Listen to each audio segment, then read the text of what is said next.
What's up, folks? Welcome back to TacticalTortoise. My name is Trevi, and last weekend saw one of the largest competitive events of Warhammer 40k 10th edition, the US Open Tacoma. This event was one of the US Open series, the official tournament series run by Games Workshop's own internal events team that awards golden tickets to the game's end-of-year World Championship. This year, it drew over 400 players, and no small amount of controversy. So today, we're going to cover exactly what happened, why the results are being thrown into question by members of the community, and how a lot of the narratives surrounding this event are full of misinformation. Now, the player that won this event was Marshall Peterson, who took an Ork war horde all the way to an undefeated record. I actually discussed Marshall's list in my Best Armies in 40k video for last week. Marshall won all 8 of his recorded games with an 8-0 final record and one additional game in the Shadow Round, which we will talk about later. Now, Orks were an interesting choice for the event, since the faction has been on a bit of a downward trend since their nerfs that they took at the beginning of the Pariah Nexus season. And at least according to his ITC record, Mr. Peterson has been focusing on Astra Militarum pretty heavily in the first half of 2024, although he has played Orks fairly competitively in the past, so they're a faction in his wheelhouse, and they're a faction that tends to scale with player skill. So while Orks are doing poorly, you do tend to see them represented at the upper end of the game, simply because a good player that's good at manipulating the fight phase can still be successful with them,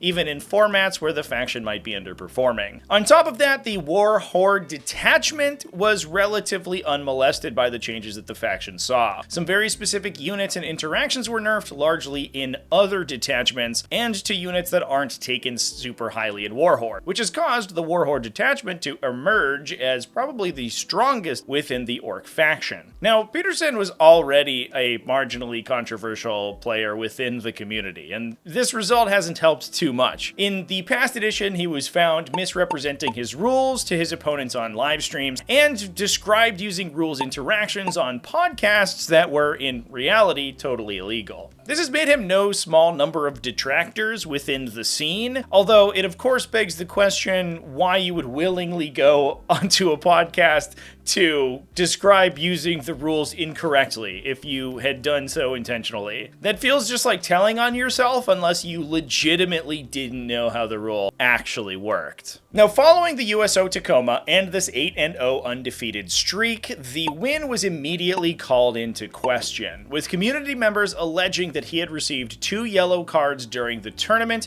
that should have disqualified him from competing, stating in addition that judges had in fact argued for his removal, but had been overruled by event organizers. Now, this narrative refers to a card system favored by sports, and that has been adopted by many events in the Warhammer 40k community. A yellow card representing a warning against infraction that's given to or shown to the players, a second infraction becoming then a red card that signals a game loss or a disqualification from the tournament. In this specific case, the infractions that were reported were Peterson relaying to his opponent that some of his characters had a higher toughness value than they actually did. Specifically here, some characters having a toughness of 6 rather than 5. The 5 to 6 toughness change is an important breakpoint that makes those models much more difficult to wound with either strength 3 small arms, things like las guns and rifles carried by normal humans, and strength 5 man-portable heavy weapons like heavy bolters. In addition, it was also reported that he was embarking the character Ghazghkull Thraka into a battle wagon, an Ork heavy vehicle that, in some configurations, can function as a large transport. The battle wagon in question was equipped with an Ard case, an upgrade that explicitly prevents Ghazghkull Thraka from embarking into it. He's too big and he would bump his head on the ceiling. Now, in the discussions following the event and in response to these allegations, a Reddit user known as Left Taboo was posting as Marshall in these threads. Now, according to this Left Taboo post, he confirmed that he had received a yellow card from a judge during the Shadow Round of the event for the issue with the Ghazghkull embarkation into a vehicle that could not embark Ghazghkull Thraka. Now, at this stage, it's important to actually discuss what the Shadow Round is, so let's do that right now. The US Open Series series uses a system of brackets to break down players in its later rounds. After the 4th of 8 rounds in the tournament, players are assigned to a bracket, matching them alongside players of a similar win record and skill level. This effectively locks the player's final placement somewhere within that bracket. However, it makes them eligible for special bracket prizes. Each bracket is essentially a self-contained tournament where you will play against players of your same skill level. This has the intended effect of making the games more competitive, since the skill levels of all players within a single bracket will be similar. This includes a first bracket, which is all of the top-ranked players after the bracket cut. Placement within this first bracket is necessary for a player to win the event, so players from any other brackets are no longer eligible to win. In addition, for the 3rd day of the tournament, that including rounds 7 and 8, the highest ranked players are cut to a top 4, who then compete for those podium spots. So not only does a player have to qualify for the first bracket, they also have to be in that top 4 in order to actually win the entire tournament. However, because of the size of the event, there is the possibility that more than 4 players are eligible for the top 4 cut. Generally, they will take players who are undefeated at that point. So, if that's the case, these players will compete in what is ominously called a shadow round. This is essentially an unofficial round 7,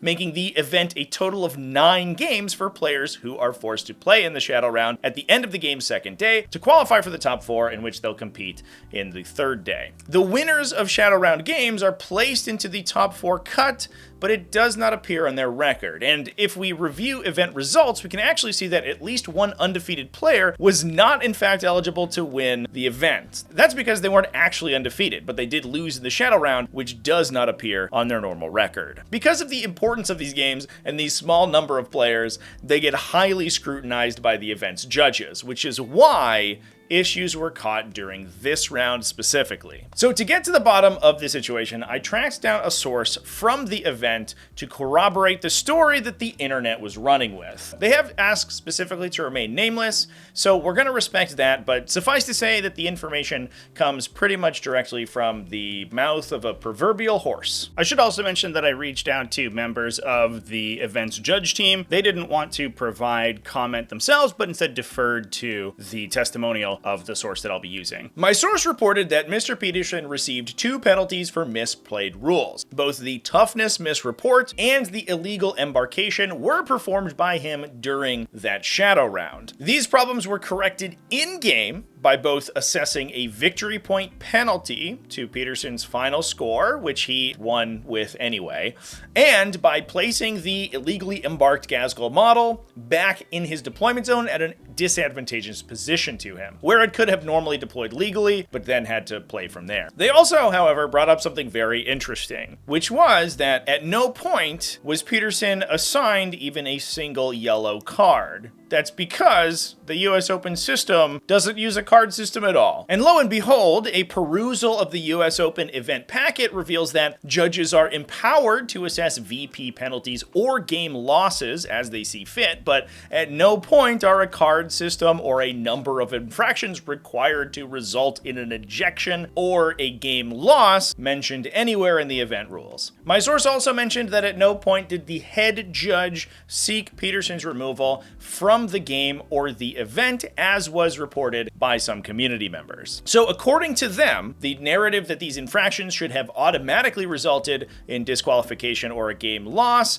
and that the head judge was pushing for that to occur, is totally fabricated. Now, given the fact that this yellow and red card terminology is being used pretty widely in discourse surrounding this event, what I'm gonna assume is that a yellow card is being used synonymously with receiving a warning from a judge, although I don't think that it is actually referring to a literal yellow card as we understand it as a warning ahead of a disqualification. In addition, according to some discussions, Peterson also had additional penalties assessed to him later on during his games, but allegedly all of these infractions were discovered during the shadow round, at least according to the source that I talked with. After which, he had a table judge watching all of his top cut games. During those games, no infractions occurred. Now, going back to the specific mistakes that were made, all of these could be fairly easy misplays. As I mentioned before, according to his record, Mr. Peterson has spent the majority of 10th edition focusing on other factions, including Astra Militarum, and hasn't really mained Orks since 9th edition, an edition during which most of his characters were toughness 6 rather than 5, just like he claimed. The Left Taboo account also did mention that he had misread a recent update that changed the transport capacity of the battle wagon to allow both Gaskell Thraka and his Meganob bodyguards to embark within it. Previously, if you attached a bodyguard unit to Gaskell Thraka, he was too physically massive to fit inside a battle wagon because the Gaskell Thraka model took most of the battle wagon's transport capacity by himself, and the Meganobs plus Makari, which is his smaller attached character, actually filled the transport capacity regardless of the configuration. That was changed in the Pariah Nexus update to allow Gaskell plus 2 Meganobs plus Makari to embark. However, that change does read explicitly that a battle wagon with an Ard case cannot embark Gaskell Thraka. Given that this isn't the first time we've seen Peterson make mistakes of this exact nature live on air, I think the most likely conclusion is that he's just really bad at reading. Which, to be fair, is not a good excuse. Warhammer 40k is a complicated game and everyone has made mistakes, but it is still the sole responsibility of a player to know their rules and execute them correctly. This is also one of the biggest dangers of faction hopping, because new factions and unit combinations can introduce new rules interactions that you may never have encountered before, especially with the depth to which Games Workshop likes to write their rules with small exclusions in them. If you are jumping into a new faction, you should be prepared to work harder to ensure that your understanding of that new faction is as concrete as possible, especially when it comes to combinations that are crucial to your list during list building, like taking a transport for your massive centerpiece character. Now, to make matters worse, the Left Taboo Reddit account did report that he used the aforementioned illegal Gaskell embarkation during 5 of the previous 6 games prior to the Shadow Round, but at least he, quote, felt really bad about it. Since judges cannot be present at every single game of a 400-player event, and none of his previous opponents caught the misplay, I assume that the policy of the event was not to rule on alleged misplays in games that had already been concluded. However, the unfortunate part is that if these misplays did occur prior to the Shadow Round, as the Left Taboo account is alleging, Mr. Peterson chose voluntarily to stay in the event regardless, once his mistakes had been revealed. And now, the conclusion.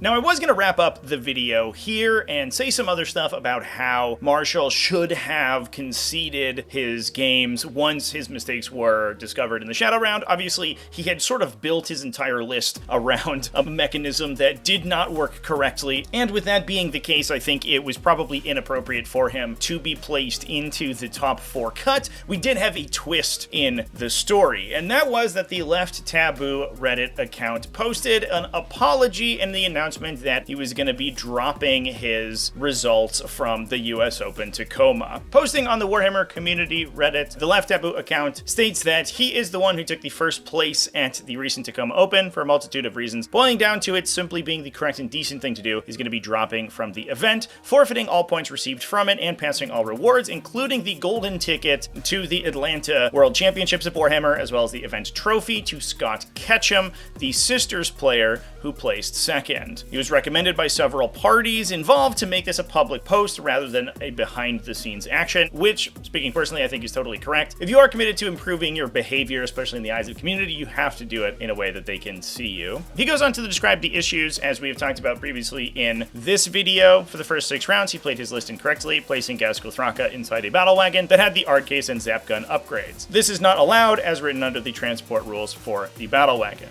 He also states that during his round 7, when asked, he said that boss Snickrot was toughness 6, not toughness 5, when recalling his profile, which was immediately corrected by a judge. This doesn't one-to-one line up with the discussion I had with my anonymous source previously, but it does pair fairly close. He then goes on to kind of double down a little bit, stating that while for other players, yellow cards are not cause enough to eject someone from an event, there being a reason that we have yellow and red cards as two separate things, and that he doesn't recommend other players drop events simply for receiving a yellow card, as it happens often and mistakes are made. Marshall thinks that in the larger context of his own conduct and his Warhammer experience, it's only right for him to drop the event, even if that was not the judge's ruling. Speaking personally, I think that this does kind of leave a little bit of context on the table. The issue was that these mistakes were not made in front of a judge. The issue was that they were made throughout the entirety of the event, and it is not unlikely that Marshall's placement at the time of the Shadow Round game was due in part to him misplaying the rules. While obviously it wasn't mandated by a judge at that time, I think the morally correct thing to do would have been to concede that Shadow Round game and not place him within the top 4 with those previous rules errors in mind. That would have been the sportsmanlike thing to do, and I think it is a little bit of a showcase of this player's character that they did not consider doing that after the judge has uncovered their mistake. He also goes on to state that during the 2022 season, he had made enough play and list errors that his play was nothing short of sloppy. And those are the mistakes that we have discussed previously in this tournament. Some pillars of the local community told him that after one particularly bad misplay, that while they trusted him from an outward perspective, there basically wouldn't be room for doubt, as it very well could be purposeful. This is a little bit of an appeal to authority, implying that because other high-profile members of the community believe in his innocence, you should as well. However, as I stated before, I think Marshall is actually just really terrible at reading and remembering rules. I don't know if we can assign to malice what can easily be explained by incompetence here, but I do think that if that is a personal failing of a player, they have to internalize that and do their best to either repair those issues or try to address them moving on into the future, and these are problems that we've been seeing from this player for quite a while. Going back to the post, he also states that he doesn't consider the errors made by him during the Tacoma Open to be acceptable and warrant his disqualification from the event, as well as the championship event he would have qualified for. I don't think anyone should think less of the judges or the Games Workshop events team for not disqualifying him, as they were simply operating under a structure